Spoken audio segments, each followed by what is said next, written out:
Hello everyone, Rahul नाम है मेरा और आप अंडरस्टैंड यूपीएससी के daily current affairs initiative currently को देख रहे हो, जिसमें हम टोटल आज 5 आर्टिकल्स डिस्कस करेंगे और उसके साथ साथ कुछ पीवाईक्यूज भी प्रैक्टिस करेंगे।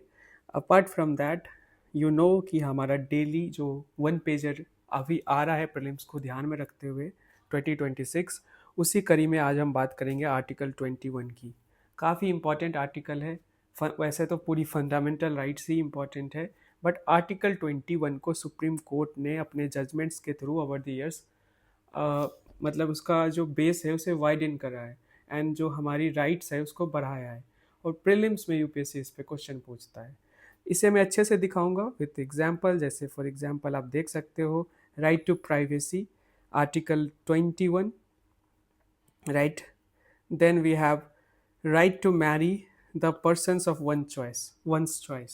ये भी पूछा जा चुका है और ये 2018 का जजमेंट था, उसी के बेसिस पे ये पूछा गया था। आई थिंक 2019 का ये क्वेश्चन है। बाकी राइट टू प्राइवेसी पे तो 3 times in last 7 years question पूछा जा चुका है। मैं थोड़ा सा आपको एक ब्रीफली बता देता हूँ कि क्या क्या कवर किया गया है। उससे पहले I will request you all कि वीडियो को सब्सक्राइब करो, लाइक कर दो और फ्रेंड्स के साथ शेयर करो, ठीक है। जैसे आर्टिकल 21 जो बेसिक्स है हमने बताया है। ऑल्सो आर्टिकल 21 जो है उस पर सुप्रीम कोर्ट ने जिस तरह से इसे ब्रॉडन कर रही है, उसमें ये भी कहा है कि प्राइवेट इंडिविजुअल्स और नॉन स्टेट एंटिटीज़, इनके अगेंस्ट भी आप इसको मतलब कि इस राइट को हम यूज़ कर सकते हैं, ठीक है। Right to life and personal liberty यहाँ भी अप्लाई होता है। और जो इवोल्यूशन हुआ है since independence, you know, procedure established by law, ये लिखा हुआ है क्लियरली, बट ड्यू प्रोसेस भी आ गया मेनका गांधी केस के साथ ही, ठीक है। और ये Rajiv Suri sorry versus union of India case, इसको भी आप देख सकते हो, ठीक है। बाकी इसको जिस तरह से डिवाइड किया गया ना, एक तो आर्टिकल 21 के अंदर जो भी जिस तरह से इवोल्यूशन हुई है वो तो है ही, इसके साथ साथ जो न्यूज़ में है रिसेंटली, जो हमारे लिए सबसे ज़्यादा इम्पोर्टेंट है, इस पे आप फोकस कर सकते हो, ठीक है। और ये टॉपिक जो है ना आपके सोर्स में होगा ही, ऐसा नहीं है कि आर्टिकल 21 हो ही नहीं सकता, मतलब ऐसा आर्टिकल 21 पॉलिटी के किसी भी बुक में। पर क्या है ना कि ये जो जजमेंट्स है ना डायनेमिक होते हैं और इसे ऐड करना पड़ता है, तो इसीलिए मुझे लगा कि ये 1 पेजर दे देना चाहिए, बच्चों को क्लैरिटी रहे। ये सारे right to life with human dignity, livelihood, reputation, healthy environment, ठीक है, सारे केसेस इंक्लूडेड हैं कि आर्टिकल 21 के अंदर आए। और इसे मेंस के लिए भी आप ऑब्वियसली, चाहे आप स्टेट पीसीएस का दे रहे हो और यूपीएससी का, इसे यहाँ यहाँ भी इसे यूज़ कर सकते। राइट अगेंस्ट कस्टोडियल जो वायलेंस है, डीके बासु के, ठीक है, लैंडमार्क जजमेंट है। Free legal aid, free trial, right to bail, right to travel abroad, ठीक है, right against illegal detention, privacy, ये तो बेंचमार्क है यूपीएससी प्रीलिम्स के लिए, कोई भी बंदा होगा उसे ये पता होना चाहिए, ठीक है। इसी तरीके से नलसा जो जजमेंट था ट्रांसजेंडर से related, shelter, suicidal and mental health protection, protection during, मतलब आर्टिकल 21 को आप जो है उसे प्रोटेक्ट करना है। आपको पता है ना 2021 ये नेशनल इमरजेंसी भी में भी इसे आप नहीं ख़त्म कर सकते हो, ठीक है, सस्पेंड नहीं कर सकते हो। देन राइट टू स्लीप भी है। एंड कुछ जो केस लॉज हैं जो न्यूज़ में है, इंटरनेट एक्सेस, ठीक है। Then right to choose one on partner, ये तो वही है ना जो अभी हमने देखा था पीवाईक्यू में, जिसको फेमसली हादिया केस कहा जाता है, तो ये भी आप देख सकते हो, ठीक है, ये भी न्यूज़ में था। Right to education, protection of women prisoner, ये सारे न्यूज़ में थे, इसीलिए हमने इसे इंक्लूड किया। Digital access, menstrual health and dignity, ठीक है, ये सारी चीज़ें हैं जो इंक्लूडेड है। और ये यूथनेसिया वाला जो है, right to die with dignity, you all know कि अभी जो इंसिडेंट हुआ था, तो उन सबको ध्यान में रखते हुए हमें इसको तो और अच्छे से प्रिपेयर करना है, ये काफ़ी इंपॉर्टेंट है। ऑल टुगेदर पूरा लिस्ट है, कॉम्प्रिहेंसिव लिस्ट है।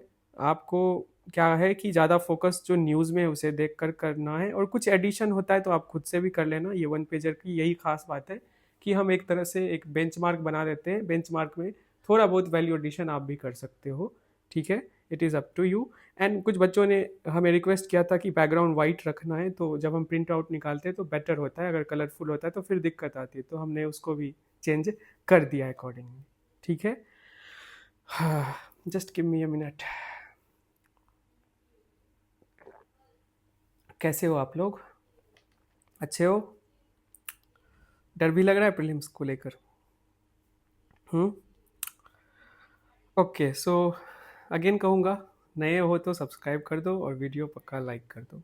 स्टार्ट करते हैं हम आज के करेंटली का। कि आपको पता होना चाहिए कि पंचायती राज जो 1992 में 73rd एंड 74th मतलब 73rd से पंचायती राज एंड अर्बन लोकल बॉडीज़ को constitutional status 74th constitutional amendment से दिया गया है। तो उसी को लेकर आपको पता होगा कि 24th ऑफ अप्रैल को हम पंचायती राज डे मनाते हैं। अब ये जो है सॉरी, ये कल है 24th ऑफ अप्रैल, और 24th ऑफ अप्रैल को ध्यान में रखते हुए जो एक तरह से कुल मिला के असेसमेंट की जाती है, अलग अलग एजेंसीज करती है, मतलब एनजीओज करती है, हमारी खुद की गवर्नमेंट एजेंसीज करती है। तो उसी में एक रिपोर्ट आया है विमेन रिलेटेड, जो विमेन रिप्रेजेंटेशन रिलेटेड है, उसे हम देखेंगे, अच्छे से समझेंगे क्या चेंजेस आए हैं, ठीक है, उनके रिप्रेजेंटेशन में। उससे पहले आप इस क्वेश्चन को करो, 73rd कॉन्स्टिट्यूशनल अमेंडमेंट से रिलेटेड ही ये क्वेश्चन है, 2011 में पूछा गया था, ये साथ में प्रैक्टिस में करवाता हूँ। The constitution 73rd Amendment Act 1992, which aims at promoting the Panchayati Raj institution in the country, provides for which of the, मतलब कि 73rd कॉन्स्टिट्यूशनल अमेंडमेंट क्या क्या प्रोवाइड कराता है आउट ऑफ दिस थ्री। तो first is constitution of district planning committees. District planning committees क्या इसके basis पे होता है, मतलब इसका सोर्स क्या 73rd कॉन्स्टिट्यूशनल अमेंडमेंट है। Second is state election commissions to conduct all panchayat elections. क्या स्टेट इलेक्शन कमीशन इसी के बेसिस पे बनाया जाता है, कॉन्स्टिट्यूट किया जाता है। And establishment of state finance commission, ये भी। तो दो बॉडीज जो है यहाँ दिख रहा है, और तीसरा बॉडी ये भी है। आप बता दो आंसर क्या होगा, हम डिस्कस करेंगे। सो सिंपल है, 73rd constitutional amendment 24th of April एक तरह से हम सालगिरह मनाते हैं, और उसी में एक असेसमेंट निकल के आया है कि जो विमेन है, मतलब कि रिप्रेजेंटेटिव्स हम बढ़ाना चाह रहे थे, हमने 33% जो है सीट्स मिनिमम रिजर्व किया for women in Panchayati Raj and urban local bodies, so that जो आधी आबादी है उसको एक तरह से रिप्रेजेंटेशन मिले। और हमने ग्रास रूट लेवल पे उसे स्टार्ट किया 1992 में ही, जो बहुत बड़ी बात है, राइट। सो रिप्रेजेंटेशन बढ़ाने का क्या रिजल्ट आया, वही असेसमेंट इस आर्टिकल में किया गया है, और ये आपके prelims as well as mains के लिए, दोनों के लिए इंपॉर्टेंट है। खास करके मेंस में पॉइंट्स जो आप लिखते हो GS2 में, उसके पर्सपेक्टिव से आप इसे देख सकते हो, ठीक है। सो थोड़ा पहले देख लेते हैं 73rd कॉन्स्टिट्यूशनल अमेंडमेंट 1992। पार्ट 9 है कॉन्स्टिट्यूशन का, आर्टिकल्स आपके सामने है। 3 टायर सिस्टम है, एक विलेज है, दूसरा इंटरमीडिएट जिसको ब्लॉक हम कहते हैं, देन डिस्ट्रिक्ट। 3 लेवल पे होता है पंचायत। अभी हम 73rd की ही बात कर रहे हैं, 74th की नहीं। इलेक्शंस हर 5 साल पे हम उम्मीद करते हैं, और कंडक्ट करवाती है स्टेट इलेक्शन कमीशन, जिसका प्रोविजन 73rd कॉन्स्टिट्यूशनल अमेंडमेंट में किया गया है। आप लोगों से एक्सपेक्ट करता हूँ कि आप जो स्टेट इलेक्शन कमीशन है वो किस आर्टिकल के बेसिस पे आता है। ये भी एक कॉन्स्टिट्यूशनल बॉडी है, just drop that particular article under 73rd constitutional amendment, ये उम्मीद करता हूँ आपसे।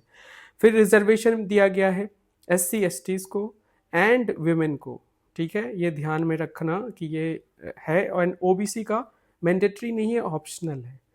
11th स्केड्यूल बनाया गया इसके लिए, 73rd अमेंडमेंट के लिए, और 74th के लिए 12th, और इसमें 29 सब्जेक्ट्स डाले गए हैं, एंड 74th में आई थिंक 18 सब्जेक्ट्स हैं, जिस पे ना डिसीजन मेकिंग हो सकती है। डिवॉल्यूशन ऑफ पावर्स जो है इस बेसिस पे की जाती है, जो सब्जेक्ट्स डाले गए हैं।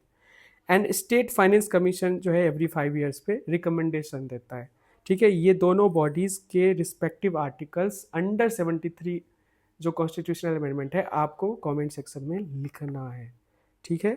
अब हम आते हैं इस डेटा पे, क्या है डेटा ये। तो सबसे पहले टोटल जो इलेक्टेड पंचायत रिप्रेजेंटेटिव्स हैं ना इंडिया में, ऑलमोस्ट 24.5 लाख हैं, जिसमें से ऑलमोस्ट 50%, देखो हमने तय किया था 33% मिनिमम होना चाहिए, और हम 50% के आसपास इस चीज़ को देख रहे हैं, मतलब विमेन का रिप्रेजेंटेशन ऑलमोस्ट 50% है। अब कॉन्स्टिट्यूशनल रिजर्वेशन फॉर विमेन, हम मतलब जैसे कि हमने देखा 33% हमने रखा है, ठीक है, 73rd कॉन्स्टिट्यूशनल अमेंडमेंट में। बट अगर आप देखो तो कुछ स्टेट्स, कुछ यूटीज ने इस चीज़ को और बढ़ावा दिया, और कुछ मतलब कि 33% जो मिनिमम है उससे 50% पे ला दिया कि आधे रिप्रेजेंटेटिव्स विमेन होंगे, सीट्स रिजर्व होंगी फॉर विमेन। सो इसका असर आपको ऐसा दिखा कि छत्तीसगढ़ में हाईएस्ट जो रिप्रेजेंटेशन परसेंटेज वाइज देखो तो वो 54.78% पहुंच गया है। ठीक है। देन अरुणाचल प्रदेश में 38%, और वहाँ पे मैंडेट किया गया है 33% कोटा, मतलब 5% ज़्यादा है। ठीक है। तो ये जनरल सीट से भी इलेक्ट होके आ रहे हैं। सबसे इम्पोर्टेंट आपको ये समझना है। ठीक है, कि आपने जितना सीट रिजर्व किया है उसके अलावा बाहर वाले जो सीट्स हैं उसमें भी वुमेन कैंडिडेट्स चुन के, जनताओं से चुन के भेज रही है। अंडमान निकोबार में 35.6%, जो कि 33% से ज़्यादा है। ओके, मतलब वहाँ पे 33% दिया जाता है। और 19 ऐसे स्टेट्स एंड यूटीज है इंक्लूडिंग बिहार जहाँ पे 50% सीट्स आई थिंक रिजर्व किया गया। बहुत सारे स्टेट्स हैं, मतलब 19 देख लो। अब इस रिप्रेजेंटेशन में अभी भी इशूज हैं। कहा जाता है ये जो चुने जाते हैं वो प्रॉक्सी रिप्रेजेंटेशन है, मतलब कि सरपंच पति का कॉन्सेप्ट या पंचायत प्रधान का जो प्रॉक्सी पावर सिंड्रोम है, आप इस चीज़ से समझ सकते हो। जैसे आपने एक सीरीज देखी होगी, वैसे तो आप लोगों ने मीम्स के लिए देखी होगी, बट सॉरी, बट एक सीरीज है दैट इज पंचायत, जो आप लोग बहुत बखूबी जानते होंगे, वो इसी कॉन्सेप्ट पे है। आपने देखा होगा जो मंजू देवी मैम है, मैम मैं बोल रहा हूँ नीना गुप्ता मैम, जो एक्ट्रेस हैं जो इस रोल को निभा रही है, वो पढ़ी लिखी नहीं है। उनके पति ही सारी चीज़ें संभालते हैं। बट जो डिस्ट्रिक्ट मजिस्ट्रेट है वो इस चीज़ पे मतलब फोर्सफुली, मतलब लॉ का इस्तेमाल करते हुए विद इन द लॉज, वो कहता है कि क्यों नहीं मंजू देवी। अगर आपने फर्स्ट या सेकेंड सीजन देखा होगा तो आपको क्लैरिटी मिलेगी कि being Manju Devi the representative and seat reserve किया गया था फॉर वीमेन, तो क्यों नहीं मंजू देवी जो है इन सीट्स पे मतलब अपने अधिकारों का इस्तेमाल खुद से कर रही है, रैदर उनके पति जो हैं वो कर रहे हैं, जो रघुबर यादव साहब है, मतलब कि उनके पति का जो रोल कर रहे हैं। ठीक है। अब एक इशू है प्रॉक्सी पावर सिंड्रोम की। भले ही चेहरा आपने बना दिया वीमेन को, उनको रिप्रेजेंटेटिव बना दिया, बट पावर सारे जो है उनके पति या उनके रिलेटिव्स ले रहे हैं। ठीक है। देन मतलब पावर्स एक्सरसाइज कर रहे हैं। आपने देखा होगा जो पंचायत भवन है ना, उसमें जो मतलब बखूबी, मतलब थोड़ी सी बारीकी से देखा कीजिए, पिक डिटेलिंग जो कह लो आदित्य धार की, जो ऑफिस बना हुआ है ना पंचायत ऑफिस में, उसमें जो प्रधान वाले सीट पे ना आके रघुबीर यादव सर ही आके बैठते हैं, मतलब उनके जो पति का रोल कर रहे हैं। ठीक है। उनका लेकिन वो कहीं से भी वो पोस्ट है नहीं, उनकी वाइफ को आके बैठना चाहिए। ठीक है। ओके, सो दूसरा इनकम्प्लीट डिवोल्यूशन। ठीक है। डिवोल्यूशन जो पावर्स का होना चाहिए, चाहे वो फंड्स का हो, फंक्शंस का हो या फंक्शनरीज का, मतलब ये 3 एप्स की जो बात की गई है सेकेंड ARC रिपोर्ट में भी आपने देखा होगा। इससे रिलेटेड मणिशंकर अय्यर कमेटी भी है, कितना सक्सेसफुल हुआ है ये 73rd कॉन्स्टिट्यूशनल अमेंडमेंट। तो ये नहीं हो पाया है। कुछ स्टेट्स ने बखूबी इस पे काम किए, बट ये 3 चीज़ें फुलफिल नहीं हो पाई है। और कैपेसिटी एंड ट्रेनिंग गैप्स भी आपको दिखता है, और भी इशूज़ हैं, वायलेंस वगैरह होता है। ठीक है। तो बहुत सारी चीज़ें हैं, but again this is a huge thing. अब किसी स्टेट में वुमेन 54.78% पंचायत में चुन के आ रही है, तो ये बहुत बड़ी चीज़ है, और इस चीज़ को हम एक्सेप्ट हमें करना चाहिए, बट जो कमियां हैं ना उस पर भी काम करने की ज़रूरत है। ठीक है। इस क्वेश्चन में बस इतना कहना है कि अगर आप लोगों को मसल मेमोरी याद ही होगी, PYQs मल्टीपल टाइम्स किए होंगे, डिस्ट्रिक्ट प्लानिंग कमेटी जो है ना 74th कॉन्स्टिट्यूशन अमेंडमेंट के अंदर वो आएगा। ठीक है। तो ये गया, बाकी 2 जो है इसके लिए आर्टिकल्स मैंने कमेंट सेक्शन में आपसे मांग रखे हैं। सेकेंड आर्टिकल है फर्टिलाइजर्स रिलेटेड। उससे पहले हम केमिकल फर्टिलाइजर्स, जो यूपीएससी का one of the favourites prelims topic है, इस पे क्वेश्चन 2020 में आया है। आप इसे सॉल्व करो। क्या है थोड़ा देखते हैं। At present the retail price of chemical fertilisers is market driven and not administered by the government. Retail price of chemical fertilisers, आपको पता होना चाहिए 2 तरह के मेनली फर्टिलाइजर्स होते हैं, एक तो प्राइमरी, दूसरा सेकेंडरी। प्राइमरी में NPK नाइट्रोजन से रिलेटेड, ठीक है, पोटास से रिलेटेड, सॉरी फॉस्फोरस से रिलेटेड, एंड तीसरा के पोटास से रिलेटेड, पोटासियम से रिलेटेड, जो न्यूट्रिएंट्स जो हम मैक्रो न्यूट्रिएंट्स प्रोवाइड करते हैं प्लांट को, वो जो है वो कहाँ से ड्राइवन है, कह रहा है कि retail price of the chemical fertilisers is market driven है, not administered by the government. ठीक है, गवर्नमेंट इसे एडमिनिस्टर नहीं करती है, मार्केट ड्राइवन होता है। आपको बताना है कितना सही है। Second statement is ammonia which is an input of urea is produced from the natural gas. Ammonia को नेचुरल गैस से बनाते हैं। ये सही है गलत है आपको बताना है। Third statement, sulphur which is a raw material for phosphoric acid fertilizers is a byproduct of oil refineries। ठीक है, जो फॉस्फोरिक एसिड फर्टिलाइजर है उसमें हम यूज़ करते हैं as a raw material sulphur को, एक बाय प्रोडक्ट है ऑयल रिफाइनरीज का। ये आपको बताना है इसमें से कितने सही हैं स्टेटमेंट। चलते हैं हम आज के इस पार्टिकुलर आर्टिकल पे। सबसे पहले मैं बता दूं, प्राइमरी एक और सेकेंडरी फर्टिलाइजर होता है। प्राइमरी बेसिक्स थोड़ा सा रिवाइज करा देता हूँ तब हम आएंगे इस आर्टिकल पे। प्राइमरी फर्टिलाइजर में NPK, नाइट्रोजन बेस्ड फर्टिलाइजर, जिसका क्या काम होता है प्लांट के लिए कि वो लीफ जो है प्रमोट करता है लीफ और स्टेम के डेवलपमेंट में। एक P आपको पता है फॉस्फोरिक जो फर्टिलाइजर है उसका काम है रूट का डेवलपमेंट होना चाहिए, सीड फॉर्मेशन होना चाहिए प्लांट में। And then we have potash fertiliser जिसका काम है वाटर रेगुलेशन एंड डिजीज जो होता है रेसिस्टेंस। तो ये 3 रीजंस की वजह से इसे प्लांट में इनको यूज़ किया जाता है। समझ आ गया NPK। सेकेंडरी फर्टिलाइजर्स की जहाँ तक बात की जाए तो हमें पता होना चाहिए कि वी हैव, जैसे सल्फर की बात की है, ठीक है, ये सब सेकेंडरी फर्टिलाइजर में आता है। अब मैं आता हूँ इंडिया में फर्टिलाइजर्स की जो बेसिक्स है। हम दुनिया के सेकेंड सबसे ज़्यादा फर्टिलाइजिंग यूजिंग कंट्री है, मतलब फर्टिलाइजर्स का सबसे ज़्यादा दूसरे नंबर पे यूज़ करने वाले कंट्री है। ठीक है, पहला कौन है आपको कमेंट सेक्शन में बताना है। Okay but the problem is, sorry, हम जो फर्टिलाइजर्स यूज़ कर रहे हैं तो हमें ना बहुत ज़्यादा इंपोर्ट करना पड़ता है। इंपोर्ट करने के पीछे का रीज़न कि जो रॉ मटेरियल्स है ना हमारे पास वो है नहीं।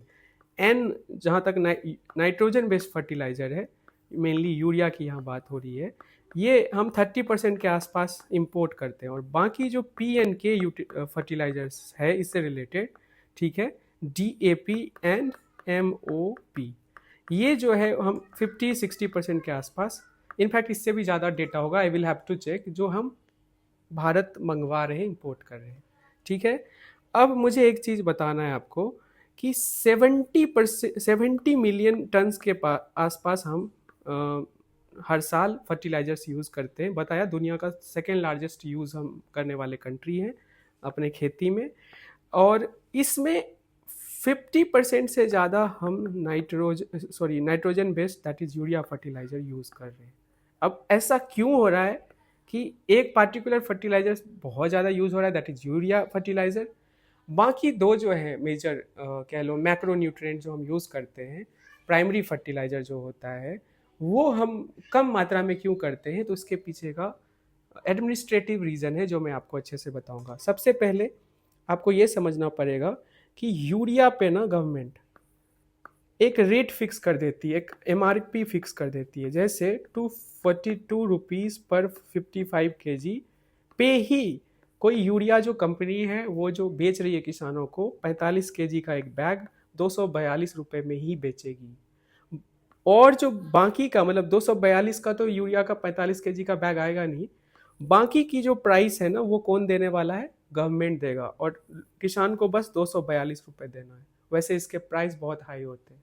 ठीक है, अब ये यूरिया के साथ ऐसा है कि एक प्राइस फिक्स कर दिया और सपोज 1000 रुपये है असली प्राइस, मान के चलता हूँ, तो बाकी का जो प्राइस है ना 242 के अलावा कितना होगा, 758 जो रुपीज़ है वो गवर्नमेंट देगी टू दी कंपनीज जो इसे बेच रही है टू किसान।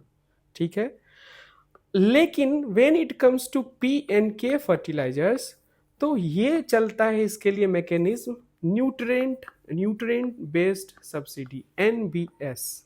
यहाँ पे क्या होता है कि K का जो फर्टिलाइजर है वो पर केजी, ठीक है, पर केजी प्राइस के हिसाब से जो है वो बिकता है।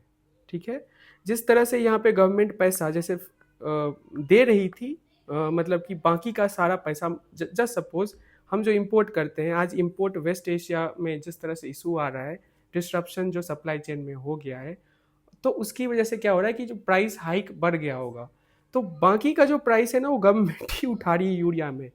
बट जब एनबीएस की बात होती है ना, तो यहाँ पे ना क्या होता है, न्यूट्रिएंट बेस्ड सब्सिडी में पर केजी फिक्स कर दिया गया है। मतलब कि अब जो है ना किसान को देना है, और ये मार्केट ड्राइवन हो जाता है, मार्केट लिंक्ड हो जाता है। ठीक है, कि यहाँ पे बचा हुआ सारा पैसा कौन देगा, गवर्नमेंट देगा, और यहाँ पे पर केजी का पैसा गवर्नमेंट देगी, बाकी का पैसा मार्केट तय करेगी, उसके हिसाब से किसान को चुकाना पड़ेगा।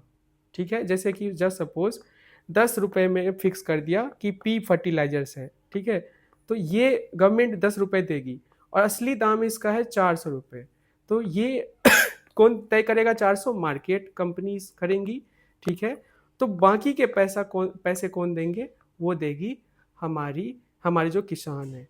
अब ये मार्केट ड्राइवन है, तो इसमें क्या होता है ना कि पैसे जो है ना वो, जस्ट सपोज डिस्ट्रप्शन आ गया पीएनके को लेकर, और इसमें हम ज़्यादा और इम्पोर्ट करते हैं, तो इसमें क्या होगा कि किसान के को और ज़्यादा चुकाना पड़ेगा, और मात्र 10 रुपये ही हमारी सरकार इस चीज़ में अंडर एनबीएस स्कीम देगी, न्यूट्रिएंट बेस्ड सब्सिडी। समझ आया? मैं फिर से रिपीट कर दूं। देखो, यूरिया में क्या करती है सरकार, एक प्राइस फिक्स कर दिया जो किसान को देना है, बाकी का सारा पैसा गवर्नमेंट चुकाएगी टू दी कंपनीज। तो यहाँ पे क्या है, प्राइस कंट्रोल कर दिया गवर्नमेंट ने, और उसके लिए गवर्नमेंट सब्सिडी देती है, हर साल अनाउंस किया जाता है, बहुत तगड़ा अमाउंट दिया जाता है। But when it comes to P K fertiliser, N B S scheme जो चल रहा है, उसमें क्या होता है कि गवर्नमेंट बोलती है कि अगर 1000 का है ना मतलब कि पार्टिकुलर फर्टिलाइजर, तो हम 10 रुपये, मतलब 100 रुपये मान के चलो, 100 रुपये ही देंगे, बाकी क्या है कि 900 आप चुकाओ। अब ये 900 है ना, ये बढ़ घट भी सकता है, मतलब कि 1000, क्योंकि मार्केट ड्राइवन है, कंपनी को छोड़ दिया है कि आप डिसाइड करो अपने हिसाब से, अनफेयर ना हो ये भी ध्यान तो रखेगी, रेगुलेशन होता है, पर किसी वजह से, डिस्ट्रप्शन की वजह से, बहुत सारे रीजन से, तो प्राइस बढ़ा दिया कंपनीज ने, तो सरकार यहाँ 100 रुपये ही देगी, ये बढ़ेगा घटेगा नहीं, पर ये जो किसान के ऊपर बर्डन एक्स्ट्रा आ रहा है वो किसान को ही चुकाना पड़ेगा। तो इस वजह से क्या होता है, यूरिया ओवर यूज किया जाता है। आइडियल जो एनपीके का रेशियो है इंडिया में, मतलब कि एनपीके हमारे सॉइल के हिसाब से वो होना चाहिए 4:2:1, इस रेशियो से हमें यूज़ करना चाहिए। बट इंडिया में वो क्या होता है, यूरिया जिस तरह से उसके प्राइस कंट्रोल्ड होते हैं, एंड पीके फर्टिलाइजर्स का मार्केट लिंक प्राइस होता है, तो यूरिया ओवर यूज होता है। एंड यूरिया, ये जो रेशियो है अभी रिसेंट रेशियो 9.3 रेशियो 3.5:1, यूरिया 9.3, 3.5 हो गया पी फर्टिलाइजर्स, एंड के फर्टिलाइजर्स 1। तो ये रेशियो चल रहा है, मतलब कि इम्बैलेंस हो रखा है। ठीक है, अब इसी से रिलेटेड मुझे बताना कि high import dependence for phosphatic and, ये तो मैंने बता ही दिया है, और fertiliser subsidy 1.7 1.9 lakh crore rupees, और इसकी वजह से गवर्नमेंट पे मेजर बर्डन आती है, मेनली न्यूट्रिएंट बेस्ड फर्टिलाइजर्स की हम बात कर रहे हैं। और यूरिया ओवर यूज होता है, एक मिनट, यूरिया जो है ओवर यूज होता है because of the government policy जिस तरह से बनाई गई है। एंड भारत में एक और प्रॉब्लम है कि हम न्यूट्रिएंट यूज एफिशिएंसी हमारा लो होता है, वाटर पोल्यूशन, इसकी वजह से यूरिया ओवर यूज होता है। तो क्या होता है, यूट्रोफिकेशन जैसे प्रोसेस आपने पढ़े होंगे। एक दिक्कत है कि यूरिया का ना मल्टीपल यूसेस है, मतलब कि मल्टीपल यूसेस का क्या मतलब कि आप इसको बस बहुत सारी इंडस्ट्रीज़ में आप इसको यूज़ करते हैं, बस एग्रीकल्चरल पर्पसेस के लिए नहीं यूज़ करते। ठीक है, फूड इंडस्ट्री में भी यूज़ होता है। सो लोग क्या करते थे, यूरिया जो जिस तरह से इन इंडस्ट्रीज़ के लोगों ने क्या किया कि यूरिया सस्ते में मिल रहा है, सब्सिडी में मिल रहा है, तो they use to buy it as a farmer, खरीद लेते थे और यूज़ करते थे फॉर नॉन एग्रीकल्चरल पर्पसेस।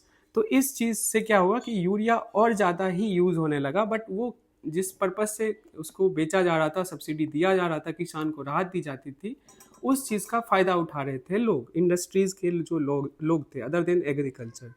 तो सरकार ने क्या किया, नीम कोटेड यूरिया, नीम ऐड कर दिया यूरिया के साथ, और 100% ये मैंडेटरी कर दिया। 2015 की बात है। अब जो यूरिया सब्सिडी वाली बिक रही है वो नीम कोटेड है, और एक बार नीम आपने कोट कर दिया तो आप उसको और इंडस्ट्रीज में यूज़ नहीं कर पाओगे, बस एग्रीकल्चरल पर्पसेस से यूज़ कर पाओगे। ठीक है, तो ये चीज़ें स्टार्ट की गई कि मिसयूज ना हो, सब्सिडी जो है जिस तरह से दी जा रही है वो किसानों तक ही पहुँचे, उन्हीं के फेवर के लिए पहुँचे। फिर नीम कोटेड यूरिया ने डाइवर्जन, जिसकी मैंने बात की, मल्टीपल इंडस्ट्रीज को जा रही थी, इसको तो रोक दिया, कम कर दिया, लेकिन ओवर यूज जो है वो अभी भी हो रहा है, जिसका रेशियो मैंने आपको दे दिया है। देन डीबीटी जो है, मतलब कुछ रिफॉर्म्स जो सरकार ने किया, यूरिया जो इम्बैलेंस है अदर फर्टिलाइजर्स के कंपैरिजन में, वही मैं बात कर रहा हूँ। डीबीटी इम्प्रूव्स, मतलब डीबीटी के आने से, डायरेक्ट बेनिफिट आने से इम्प्रूवमेंट आई डिलीवरी में, बट करेक्ट प्राइस जो डिस्टॉर्शन है वो आज भी है। ठीक है, इसमें चेंजेस नहीं आए। अब इस पार्टिकुलर आर्टिकल में वे फॉरवर्ड भी बताया गया है कि bring urea under nutrient based subsidy. जिस तरह से आप पी फर्टिलाइजर्स, के फर्टिलाइजर्स को न्यूट्रिएंट बेस्ड दे रहे हो ना, उसी तरह यूरिया को भी ले आओ। ये solution one of the most important solution की बात की गई है। फिर बैलेंस फर्टिलाइजेशन को हमें प्रमोट करना है। ऑल्टरनेटिव्स फर्टिलाइजर्स के जैसे नैनो बायो जो फर्टिलाइजर्स हैं उसे यूज़ करो। Improve soil testing and precision agriculture. देखो, सॉयल आपको पता होना चाहिए ना कि सॉयल की क्या रिक्वायरमेंट है। ठीक है, सॉयल हेल्थ कार्ड स्कीम जैसी चीज़ों को अच्छे से इम्प्लीमेंट करने की ज़रूरत है। तभी कितना उस हिसाब से आपको किस पार्टिकुलर न्यूट्रिएंट्स की ज़रूरत है, उस वहाँ पे अगर एक पार्टिकुलर प्लांट को लगाएंगे। ठीक है, ये सब तभी होगा जब आपको क्लैरिटी रहेगी सॉयल टेस्टिंग करके। प्रिसीजन एग्रीकल्चर पे फोकस करो, मतलब अच्छे से irrigation and all everything, and reduce import dependence. हाँ, इसको लेकर मुझे ये कहना था कि LNG, इसका यूज़ हम करते हैं और ये मोस्टली गल्फ कंट्रीज से आते हैं, अभी वॉर की वजह से इम्पैक्टेड है।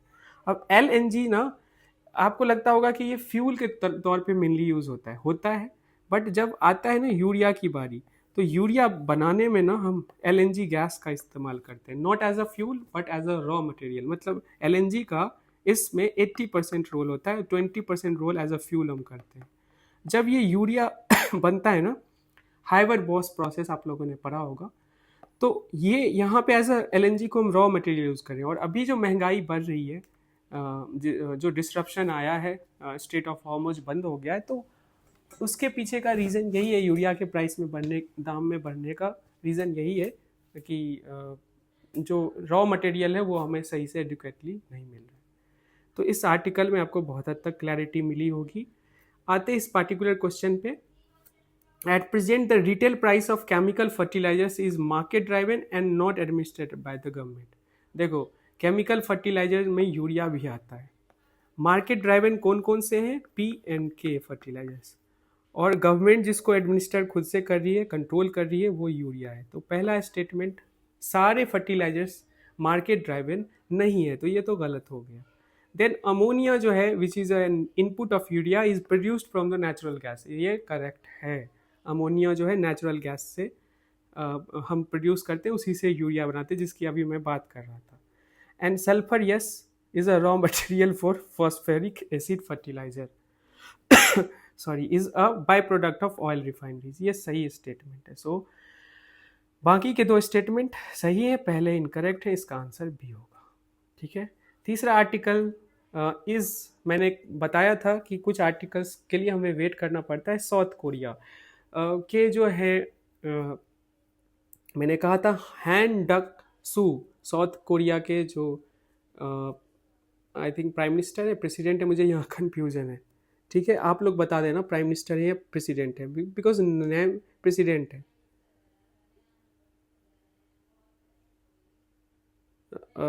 नहीं, ये जो नेम है ना, इसमें कुछ इशू आया है, इसको मैं करेक्ट कर दूंगा। नाम जो है भाई, ये सब बहुत ही बेसिक चीज़ें हैं, छूट जाती हैं। लिस्ट 2 डे विजिट पे तो आए थे, प्रेसिडेंट थे ली जे म्यूंग। ठीक है, साउथ कोरिया के, इसको मैं टिक कर दूंगा।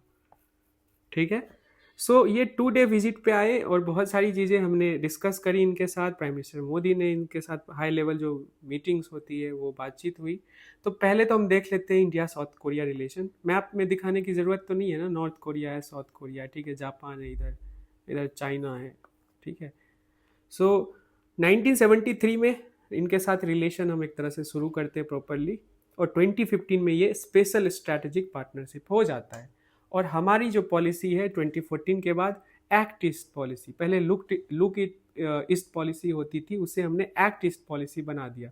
तो उसमें साउथ कोरिया जो कि one of the most developing country कह सकते हैं एशिया का, और जो बोल सकते हैं ईस्ट एशिया में कुछ कंट्रीज़ हैं along with China, we have Japan, we have Taiwan, ये सब ऐसे कंट्रीज हैं जो डेवलप मतलब थर्ड वर्ल्ड नहीं है, मतलब यूएसए जैसे जो मतलब जिस तरह से इकोनॉमी होती है ना उस तरीके से है।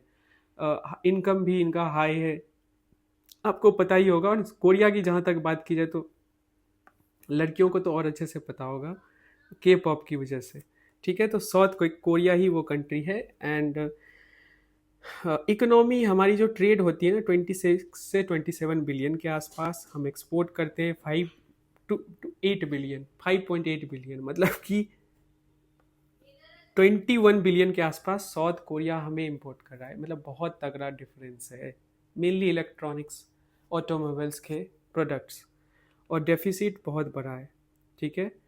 सो ऑल टुगेदर हम टारगेट कर रहे हैं, जो अभी मीटिंग हुई थी, कि 2030 तक हमारी जो ट्रेड होनी चाहिए वो 50 बिलियन को टच करना चाहिए। अभी आधे ही हैं, 26-27 के आसपास, ठीक है। साउथ कोरिया भारत के लिए एफडीआई का भी सोर्स है, 13th लार्जेस्ट है, एंड 6 to 7 बिलियन हर साल ये डाल रहे हैं हमारी इकोनॉमी में, ऑटो इलेक्ट्रॉनिक्स एंड स्टील। हमने मतलब सीपा होता है जो कि एक कॉम्प्रिहेंसिव एग्रीमेंट है, एफटीए से थोड़ा ऊपर होता है, जहाँ पे आप बस बात नहीं करते हो प्रोडक्ट्स में जो रिड्यूस करना होता है टैरिफ्स, कभी कभी ज़ीरो पे भी लाया जाता है, उससे ऊपर जाते हो आप, इन्वेस्टमेंट पे भी देख रहे हो। बहुत सारे फैक्टर्स को ध्यान में रख के सीपा साइन किया गया था 2010 में। इसका मैंने टाइप्स बता दिया है सारा, इसके लिए 1 पेजर भी दे दिया है, तो ज़्यादा डिटेल में जाने की ज़रूरत नहीं है। तो हमने इनके साथ मतलब बहुत दिन पहले ही CEPA एग्रीमेंट साइन कर लिया है, लेकिन इसका फ़ायदा हुआ क्या हमको? हम तो बहुत ही मतलब 3 टाइम्स मतलब लॉस में चल रहे हैं, मतलब डेफिसिट में चल रहे हैं। सो ये एक तरह से अंडर यूटिलाइज डॉक्यूमेंट है, और इम्बैलेंस जो है परसिस्ट कर रहा है कि वो एक्सपोर्ट हमें ज़्यादा कर रहे हैं, हम उनको बहुत कम कर रहे हैं। बट इसके अलावा स्ट्रैटेजिक कन्वर्जेंस है, मतलब इंडो पैसिफिक में साउथ कोरिया और इंडिया एक ही मतलब कि open and free Indo Pacific चाहता है, और साउथ कोरिया रहा है बहुत बड़ा ही US ally from long time. बहुत सारे रीजन्स है, उनका अपना नॉर्थ कोरिया के साथ चलता है इशूज़, देन चाइना को भी वो एज अ एडवर्सरी देखते हैं। तो साउथ कोरिया का जो है ना US के साथ बहुत स्ट्रॉन्ग रिलेशन रहा है historically. So point is Indo Pacific में हमारा जो थॉट प्रोसेस है, हमारी जो जिस तरह से हम सोचते हैं, वैसे साउथ कोरिया का भी है। सप्लाई चेन्स भी रेजिलिएंट होना चाहिए, इंडिया साउथ कोरिया दोनों चाहता है, ठीक है। मल्टीपल फोरम्स में हम साथ में काम भी कर रहे हैं, डिफेंस में भी हम कोऑपरेट कर रहे हैं, ठीक है। की सेक्टर्स की जहाँ तक बात की जाए तो सेमीकंडक्टर्स, जो इलेक्ट्रिक व्हीकल्स है, ship building, AI and clean energy, ठीक है। इन एरियाज़ में we are working together. Limitation ये है कि हमारी इकोनॉमिक्स तो स्ट्रांग है, पर स्ट्रैटेजिक डेप्थ नहीं है हमारे पार्टनरशिप में, ठीक है। सो की डेवलपमेंट्स क्या हुआ इस विजिट में? एक तो हम सीपा को अपग्रेड करेंगे जो 2010 में है, और हम जो डेफिसिट में चल रहे हैं, खास करके इंडिया जो चल रहा है, उसको रिजॉल्व करने की कोशिश की जाएगी, और 50 बिलियन हमारा नया टारगेट है बाय 2030। देन टेक्नोलॉजी में सेमीकंडक्टर, AI, क्रिटिकल मिनरल्स में और ज़्यादा कॉपरेशन होगा। सप्लाई चेन्स में भी काम किए जाएंगे, डिफेंस में मेरी टाइम सिक्योरिटी कॉपरेशन एक्सपेंशन, इन सारी चीज़ों पे काम करेंगे।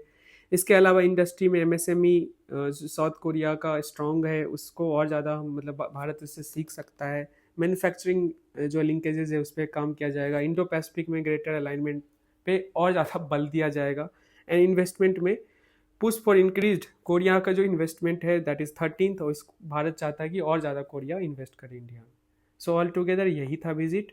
एक ओवरऑल आपको आइडिया मिल गया होगा कि हमारे रिलेशंस कहाँ हैं, कहाँ हम लैग कर रहे हैं, खास करके इकोनॉमिक टर्म्स में। बाकी हम चीज़ें जो बेहतर कर रहे हैं वो भी आपको पता चल गया होगा। 4th आर्टिकल जो है वो है regarding Mahanadi river. Mahanadi river जो है 2 प्रोमिनेंट स्टेट्स के थ्रू पास करती है। छत्तीसगढ़ में ये स्टार्ट होती है, ठीक है, और ये उड़ीसा होते हुए बे ऑफ बंगाल में गिर जाती है। अब इन दोनों स्टेट्स के बीच में इसके वाटर शेयरिंग को लेकर लगातार डिस्प्यूट रहा है। उसी को ध्यान में रखते हुए एक प्रॉपर ट्रिब्यूनल बनाया गया 2018 में using article 262 of Indian constitution, and उसी के साथ साथ आता है inter state river water dispute act 1956। तो इसी के बेसिस पे एक ट्रिब्यूनल बनाया गया, महानदी ट्रिब्यूनल कह लो, महानदी वाटर डिस्प्यूट ट्रिब्यूनल 2018 में। और इस ट्रिब्यूनल ने कहा है कि उड़ीसा एंड छत्तीसगढ़ को अपने लेवल पे ही मीडिएशन करना चाहिए। हमारे फाइनल जो जजमेंट है, हमारा एडजुडिकेशन है, जो कि एक टाइम टेकिंग प्रोसेस होता है, उसके लिए वेट नहीं करना चाहिए। मतलब कि स्टेक होल्डर को बैठ के खुद में ही बात करना चाहिए कि क्या प्रोस्पेक्ट निकल सकता है। अब जहाँ तक बात है महानदी रिवर की, मैंने बताया कि सिहावा हिल्स से ये निकलती है छत्तीसगढ़ में, उड़ीसा जाती है, बे ऑफ बंगाल में गिरती है, लेंथ 851 किलोमीटर है। एक बहुत इंपॉर्टेंट डैम है, दैट इज हीराकुंड डैम, आपने नाम सुना ही होगा, इसी रिवर पे बनाई गई है। लेफ्ट बैंक ट्रिब्यूटरीज की जहाँ तक बात की जाए तो सियोनाथ, हासदियो, मांद और इब, ये इसकी लेफ्ट बैंक ट्रिब्यूटरी है। राइट बैंक में ओंग एंड तेल। ठीक है, सो ऑल टुगेदर यही है ये पूरा आर्टिकल। ठीक है, ये महानदी है, बहुत प्रोमिनेंट रिवर है, इन दो स्टेट्स के लिए बहुत मायने रखता है, और इसकी ट्रिब्यूटरीज पे भी हमने डिस्कशन कर लिया है, और क्या जजमेंट, क्या मतलब की राय है ट्रिब्यूनल का, उसको भी हमने देख लिया। आगे चले, this is the last article of the day.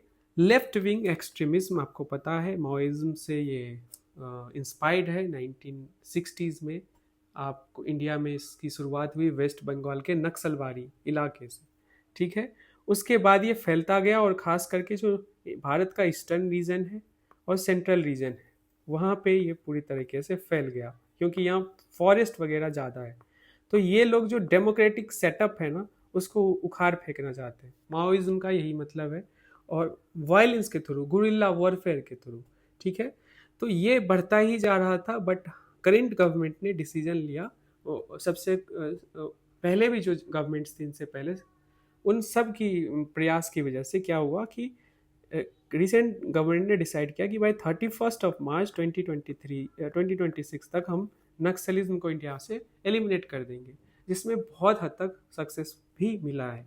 And large number में नक्सल से उनको एलिमिनेट किया गया, और उनसे सरेंडर भी कराया गया। तो इस आर्टिकल में ये कहा जा रहा है कि अब एक तरह से नक्सलिज्म को आपने ख़त्म किया, बट एक वाइड क्रिएट हो गया है। वाइड किस सेंस में कि वहाँ उन एरियाज में जो कंट्रोल था उनका था, हमने क्या किया, सिक्योरिटी वहाँ पे बढ़ा दी, उनको भगा दिया, या उनको एलिमिनेट कर दिया, या उनको सरेंडर करवा दिया। अभी हमारा जो गवर्नेंस उन इलाकों में सिक्योरिटी लेड कंट्रोल के मतलब तरीके से हम कर रहे हैं। हमें ज़रूरत है कि हम ना डिपेंड करें, किस चीज़ को डिपेंड करें, हम गवर्नेंस को, और हम डेवलपमेंट पे, जैसे कि हेल्थ, एजुकेशन, लाइवलीहुड पे फोकस करें। ये इस आर्टिकल का कहना है। ठीक है, तो और अगर हमने इकोनॉमिकली उनको स्ट्रेंथन कर दिया, हेल्थ बेसिस पे मजबूत कर दिया, लाइवलीहुड हमने प्रोवाइड करा दी, तो फिर से रीसर्जेंस जो है वो ना हो, कि वो कभी भी फिर हो सकता है वो आइडिया जो है, तो उसको भी हम ना इस तरीके से गवर्नेंस, जो सुविधाएं, पब्लिक सर्विस डिलीवरी अच्छी होगी, तो अपने आप लोग उस रास्ते, जो वायलेंट रास्ता है, उसको नहीं चुनेंगे। ठीक है, जैसे फॉर एग्जांपल टारगेटेड इंटरवेंशन, जैसे कि आपको पता होगा पीवीटीजीज के लिए पीएम जनमन, धरती अब्बा जनजातीय ग्राम उत्कर्ष अभियान, मतलब ये उन इलाकों में हमें और बेटर ढंग से इम्प्लीमेंट करने की ज़रूरत है। ठीक है, जैसे आदि कर्मयोगी प्रोग्राम है, जनजातीय गौरव इनिशिएटिव्स हैं। उसके अलावा aspirational district programme, special central assistance to L W E district, ये हमें प्रोवाइड करानी चाहिए। जो एस्पिरेशनल डिस्ट्रिक्ट प्रोग्राम है, आपको पता है कि भारत के शुरू के 100 ऐसे डिस्ट्रिक्ट जो सबसे पिछड़े थे सोशियो इकोनॉमिक इंडिकेटर्स में, वहाँ पे ये लाया गया था इनिशियली। फिर अभी इस पर्टिकुलर आर्टिकल में कहा जा रहा है कि हमें इन डिस्ट्रिक्ट जो इम्पैक्टेड थे, हाईली इम्पैक्टेड थे नक्सलिज्म की वजह से, वहाँ पे इन स्कीम्स को हमें ले जाना चाहिए, उसे डिलीवर करना चाहिए। तो ऑल टुगेदर इस आर्टिकल में यही कहा जा रहा है कि हमें ना एक प्रॉपर तरीका, मेथड अपनाना चाहिए। एक हद तक हम सक्सेसफुल हो गए, हमने एक हद तक ख़त्म कर दिया, बट द प्रॉब्लम इज अभी आगे क्या, what is the way forward? तो वे फॉरवर्ड है डीपनिंग द गवर्नेंस। गवर्नेंस को डिपेंड तब करेंगे जब हम काम करेंगे एजुकेशन पे, लोगों को एजुकेट करेंगे, लोगों को अच्छी हेल्थ सर्विस प्रोवाइड कराएंगे, लोगों को लाइवलीहुड देंगे, वो जो ट्राइब्स के ट्रेडिशनल राइट्स हैं अंडर FRA एक्ट वो भी हम प्रोवाइड कराएंगे। एंड देन जितने भी स्कीम्स हैं उसको और इंटीग्रेटेड वे में और ज़्यादा टारगेटेड वे में हम उसे डिलीवर करेंगे, तो इससे हमें एक तरह से सक्सेस मिलेगा लॉन्ग टर्म में, सो दैट रीसर्जेंस ना हो नक्सलिज्म का इंडिया में। So that's it for today. Thank you so much, मिलते हैं हम कल। Bye, take care, have a nice day. Video अच्छी लगी हो तो लाइक कर दीजिए।